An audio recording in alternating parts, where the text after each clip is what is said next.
कभी कभी मसीही जीवन हमें बहुत कठिन लगता है। हम सोचते हैं कि अगर हमने यीशु को स्वीकार किया है तो जीवन आसान होना चाहिए। लेकिन सच्चाई कुछ और है। विश्वास का जीवन एक युद्ध है, और ये युद्ध बाहर नहीं बल्कि हमारे अंदर चलता है। कभी हमारा विश्वास मजबूत होता है और कभी हम टूट जाते हैं। कभी आनंद भर जाता है और कभी आत्मा सूखी लगती है। क्या आपने कभी ऐसा महसूस किया है कि आप प्रार्थना करना चाहते हैं लेकिन दिल नहीं करता? कि आप जानते हैं कि परमेश्वर अच्छा है लेकिन महसूस नहीं होता? अगर हाँ, तो आप अकेले नहीं हैं। बाइबल हमें दिखाती है कि यह अनुभव असामान्य नहीं है।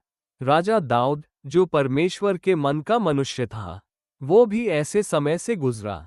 भजन संहिता 40 में वो कहता है, मैं विनाश के गड्ढे में था, कीचड़ और दलदल में फंसा हुआ। सोचिए उस स्थिति को, जैसे आप एक गहरे कुएं में गिर जाएं। नीचे कीचड़ हो और जितना निकलने की कोशिश करें उतना ही और धंसते जाएं। यही है जीवन का वो समय जब हम टूट जाते हैं, जब सब कुछ भारी लगता है, जब हमें समझ नहीं आता क्या करें। लेकिन दाऊद वहीं नहीं रुका। पहला कदम उसने पुकारा। उसने परमेश्वर से मदद मांगी। ना लोगों से पहले, ना अपनी ताकत पर भरोसा किया, बल्कि सीधे परमेश्वर को पुकारा। और यही हमारी भी शुरुआत होनी चाहिए।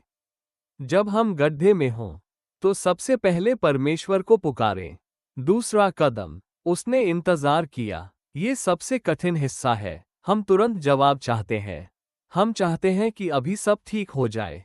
लेकिन दाऊद कहता है, मैंने धीरज से यहोवा की बाट जोही।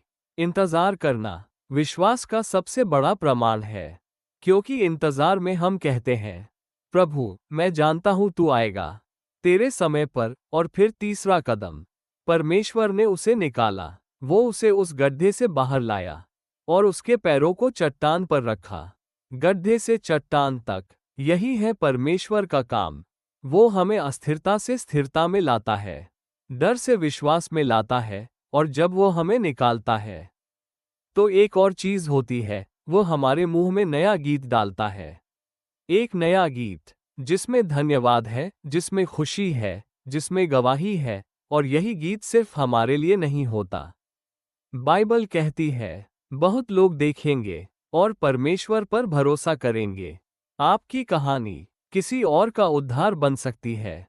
जब लोग देखेंगे कि आप टूटे, आपने पुकारा, आपने इंतजार किया और परमेश्वर ने आपको निकाला, तो वे भी कहेंगे, अगर परमेश्वर उसके लिए कर सकता है तो मेरे लिए भी कर सकता है।